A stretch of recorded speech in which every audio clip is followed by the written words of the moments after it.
അബുദാബിയിൽ minimum speed limit 120 ഓടിക്കണം എന്ന റോഡുണ്ട്, E311 റോഡ്. അവിടുത്തെ ആ സ്പീഡ് ലിമിറ്റ് സിസ്റ്റം ഒഴിവാക്കിയിരിക്കുകയാണ്. ഷെയ്ഖ് മുഹമ്മദ് ബിൻ റാഷിദ് റോഡാണ്. ആ റോഡിൽ ലെഫ്റ്റ് സൈഡിലെ 2 ട്രാക്കിലും 120ൽ താഴെ ഓടിച്ചു കഴിഞ്ഞാൽ 400 ദിറംസിൻ്റെ ഫൈൻ 260 ഒരുപാട് ആളുകൾക്ക് ലഭിച്ചിട്ടുണ്ട്. പ്രത്യേകിച്ച് ദുബായ് ഭാഗത്തു നിന്ന് വരുന്ന ആളുകൾ മിനിമം ആ ഒരു സ്പീഡ് 1-2 ഫൈൻ ലഭിക്കാതെ പോയിട്ടില്ലായിരുന്നു. ആ ഒരു സിസ്റ്റം ഇന്നത്തോടു കൂടെ ഒഴിവാക്കിയിരിക്കുകയാണ് എന്നൊരു സന്തോഷകരമായ അപ്ഡേറ്റ് ആണ്. ഇനി ആ ഒരു ഫൈൻ ലഭിക്കില്ല എന്നാണ് മനസ്സിലാവുന്നത്. അബുദാബി പോലീസിൻ്റെയും അതുപോലെ തന്നെ അബുദാബി മൊബിലിറ്റി ഡിപ്പാർട്ട്മെൻറ്റെയും ഇൻസ്റ്റാഗ്രാം പേജിലാണ് ഈ അപ്ഡേറ്റ് വന്നിട്ടുള്ളത്. അപ്പോൾ അതിലൊക്കെ ഒരുപാട് അറബികൾ കമൻറ്റിലൊക്കെ പ്രത്യേകം പറഞ്ഞിട്ടുള്ളത് ആ റോഡിൽ അവസാനം ഓടിച്ചിട്ട് ഫൈൻ വാങ്ങിച്ച ഒരു വ്യക്തി, അതായത് ഒരു ഫക്കീർ ഞാനാണെന്നൊക്കെ കമൻറ്റ് ഇട്ടിട്ടുണ്ട്. അപ്പോൾ ഈ കിട്ടിയ ഫൈനിന് ഒഴിഞ്ഞ് കിട്ടുമെന്ന് അതിൽ പല ആളുകളും ചോദിച്ചിട്ടുണ്ട്. അപ്പോൾ അതൊരു സാധ്യത കുറവാണ്. കിട്ടിയ ഫൈൻ അങ്ങനെ തന്നെ അടയ്ക്കേണ്ടി വരും.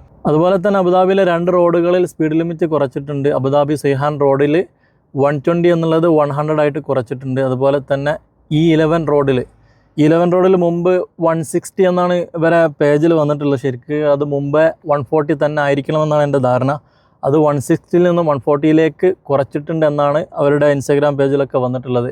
അപ്പോൾ ഈ ഒരു അപ്ഡേറ്റ് എല്ലാവരിലേക്കും ഷെയർ ചെയ്തെത്തിക്കുക, ആർക്കും ഫൈൻ ലഭിക്കാതിരിക്കാൻ വേണ്ടിയിട്ടാണ്.